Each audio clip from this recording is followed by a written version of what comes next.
नमस्कार, आप देख रहे हैं भारत टाइम्स न्यूज और मैं हूं आपके साथ कंचन। वलसाड़ देश में कई तरह के चिटफंड घोटाले सुनने को मिलते रहते हैं। कई मामलों में कानूनी फैसले दिए गए हैं और कई अदालतों में लंबित है। वलसाड़ जिले में एक नए तरह का चिटफंड घोटाला सामने आया है, जिसमें गौ माता के नाम पर लोगों से करोड़ों रुपए ठगे गए हैं।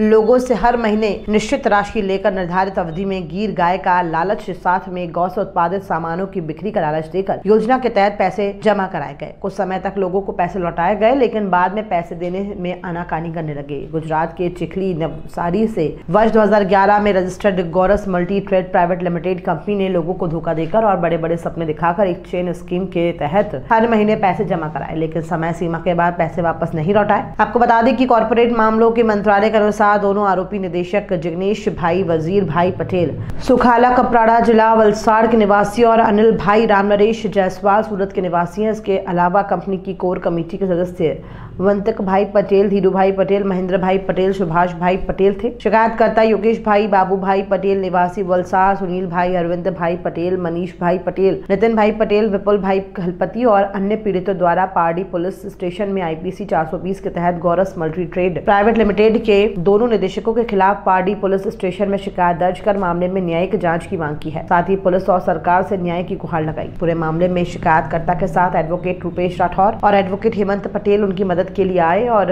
कानूनी सहायता प्रदान की। बता दें कि ऐसे चिटफंड में सैकड़ों गरीब लोग आते हैं और कम समय में अधिक पाने के लालच में खुद को नुकसान पहुंचाते हैं, जैसे लोगों को समझना होगा। शिकायतकर्ता के वकील रूपेश राठौर ने जानकारी देते हुए बताया कि कंपनी ने भोले भाले लोगों के साथ खिलवाड़ करते हुए वापी, वलसाड़ और आसपास के इलाकों के लोगों से 1 करोड़ रुपए से ज्यादा की ठगी की है। प्राइवेट लिमिटेड कंपनी बनाकर गाँव में छोटी मोटी नौकरी करने वाले लोगों से उनकी मेहनत की कमाई निवेश कराकर उन्हें डेयरी उद्योग करने के नाम पर मैच्योरिटी पर पैसा और गिर गाय देने का झांसा दिया। 2016 के बाद कंपनी के दोनों निदेशक लगातार लोगों को गुमराह कर रहे थे, पैसे देने के नाम पर तरह तरह के बहाने बना रहे थे। क्या नाम है आपका और जिस तरीके से ये कंपनी ने चीटिंग किया, कंपनी का नाम क्या है और आपके पास जो अर्जदार आए उनकी क्या वेदना है, आपको क्या बताएं? कंपनी का नाम Gauras multi trade private limited company है। मैं एडवोकेट रूपेश राठौड़।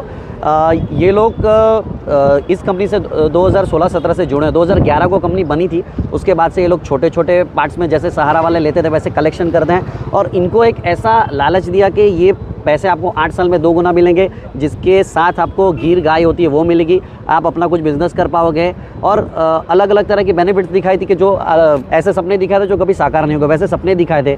तो पहले उन्होंने कुछ प्रोवाइड किया होगा तब जाके? हाँ, पहले इनिशियली स्टेज पे जब इन्होंने पैसे दिए तो उन्होंने उनका वो लालच को 2 गुना करने के लिए उनके पैसे डबल करके दिए। कुछ चीज़ें उन्होंने अलॉट की ताकि उनको ट्रस्ट बैठ गया कि ये हमको आगे जाके और भी मिलेंगे। तो इन्होंने अपनी और हार्ड अर्न मनी, जो रोज़ के मजदूर, आप जो कि जितने लोग हैं वो रोज़गारी पे काम करते हैं, 200, 500, 1000 रुपये वो जमा, छोटे छोटे अमाउंट जमा करके इनको जमा के उनका कैसा एक कलेक्शन सेंटर वापी था, वलसाड़ था और इनके जो एजेंट है चिखली, इनके जो एजेंट है वो घर पे ही पैसे लेने जाते थे। बेचारे मजदूर वो लोग जमा करने भी जाते। तो ये सारा ट्रांजेक्शन भी कैश बेस है, जिसका कोई रिकॉर्ड्स ही नहीं है। और अगर आप देखोगे हमारी कंपनी लॉ के हिसाब से तो उनको जो रिकॉर्ड्स अपडेट करने थे कंपनीज लॉ के हिसाब से MCA पे, वो भी इन्होंने अपडेट नहीं किए ताकि कोई इनको ट्रैक कर पाए कि कितने ट्रांजेक्शन हुए, कितने पैसे हैं। अब जो ये बेचारे लोग को सर्टिफिकेट दिए, प्रेफरेंस शेयर के सर्टिफिकेट, मुझे लगता है वो भी पूरे गलत है, क्योंकि कंपनी रजिस्टर्ड ही 1 लाख रुपये शेयर के बिहाफ पे हुई है।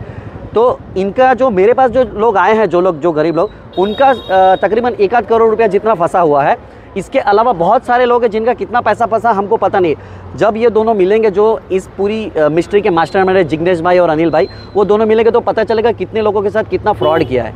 अब ये बेचारों को ये भी नहीं पता कि इनके साथ क्या हुआ, क्या ये तो मेरे कांटेक्ट में आए कहीं से, उनको पता चला। मैंने उनको बताया कि ये जो कंपनी बनी थी ना, वो उसका इंटेंशन ही फ्रॉड था, क्योंकि शुरुआत से उन्होंने कोई कंपनी की कंप्लाइंस ही नहीं की ताकि वो कैसा कंपनी तुरंत ही अपने आप बंद हो जाए।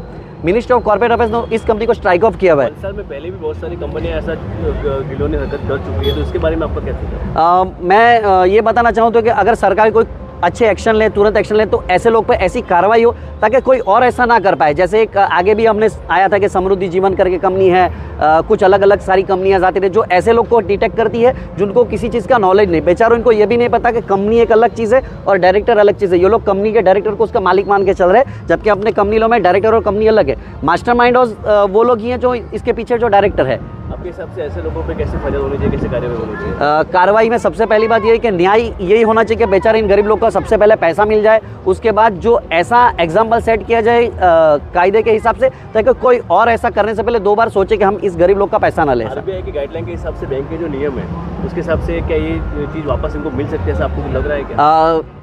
कंपनीज की गाइडलाइंस के हिसाब से अगर कोई कंपनी फ्रॉड करती है तो उसके पीछे अगर जो भी डायरेक्टर, जो भी ऑफिसर्स है, उन कंसर्न पर्सन को सामने लाकर उस पर कार्रवाई करनी चाहिए। पर इस केस में वहाँ भी फ्रॉड हुआ है और इन पर्टिकुलर लोगों के साथ इंडिविजुअली भी फ्रॉड हुआ है। कैश ट्रांजेक्शन बहुत सारे दिखाए गए हैं, सारे फ्रॉड डॉक्यूमेंट दिखाए गए हैं। मतलब आप प्राइमा फेसी एविडेंस देखोगे तो पूरा डिटेक्शन ही पूरा फ्रॉड है, कुछ भी एक चीज़ ऐसा नहीं है कि उन्होंने लीगली सही से रखा हुआ है। बैंक और कंपनी में बहुत तफावत रहता है, तो बैंक की है इंडस्ट्री? नहीं, ये कंपनी थी, इन्होंने गोरस multitrade private limited company register की थी। अभी उसके कंपनी स्ट्राइक ऑफ हो गई है, तो उसके जो प्राइवेट डॉक्यूमेंट रहते हैं, जो मैंने एक्चुअली ट्राई किया है उसका निकलवाने की, वो भी नहीं निकल पा रहे क्योंकि उन्होंने अपलोड ही नहीं किए। जब तुम कुछ चीज़ें करते हो तो उसके फाइनेंशियल स्टेटमेंट अपलोड करना, तो वो किए ही नहीं अब तक। तो हमको पता ही नहीं चला कि इनको जो शेयर दिए हैं वो सही है गलत है। सारी चीज़ अभी कैसा है कि एकदम बंद पिटा रहा है। जैसे कुछ कार्रवाई होगी यहाँ से न्याय तंत्र से और ये लोग दोनों पकड़े जाए तो कुछ पता चल पाए कि क्या इनके साथ हुआ था एक्चुअली और उन्होंने उस पैसों को किया क्या है।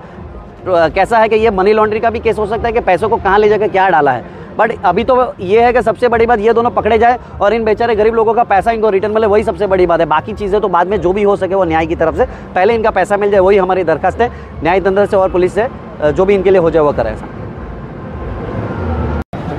યોગેશભાઈ, क्या શું છે તમારું નામ ને ક્યાં રહો છો, તમને અત્યારે જે આપ સીધી પડી રહી છે એના વિશે વિગતવાર? મારું નામ યોગેશ ભાવ્ય પટેલ છે, રહેવાનું પાડી પરિયા છે। ગોરસ મલ્ટીટ્રેડ કરીને કંપની હતી, ડેરી પ્રોજેક્ટ ચલાવતા હતા એ લોકો, જેના ઓનર છે જિગ્નેશ વજીરભાઈ પટેલ, જેમનું સુખાલા રહેવાનું છે। એક અનિલભાઈ જયસ્વાલ છે, જેમનું રહેવાનું છે વ્યારા।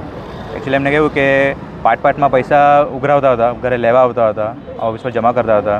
શરૂઆતના ગાળામાં તો સારું ચાલ્યું એટલે અમે અમારા થ્રુ ફ્રેન્ડ છે, ફેમિલી છે, ફળિયાના છે, એમાં પૈસા અમે ભરાવ્યા અને પોતે પણ ભર્યા છે પૈસા।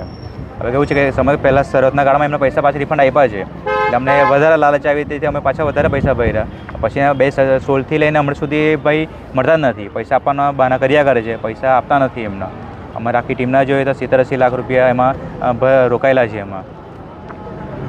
હાલમાં જે તમે રજૂઆત કરી છે પોલીસ સ્ટેશનમાં કે અત્યારે જે આ કંપનીના માલિક વગેરે છે એનો બનાવ્યો એ લોકોનું કોઈ બે બાજુ છે એ કશું અમને જાણ નથી। ઘરે જાય તો ઘરે પણ ટાળા મળે છે, કશે ઇન્ફો હોય તો ત્યાં જાય ત્યાં પણ એ લોકો મળતા નથી અમને।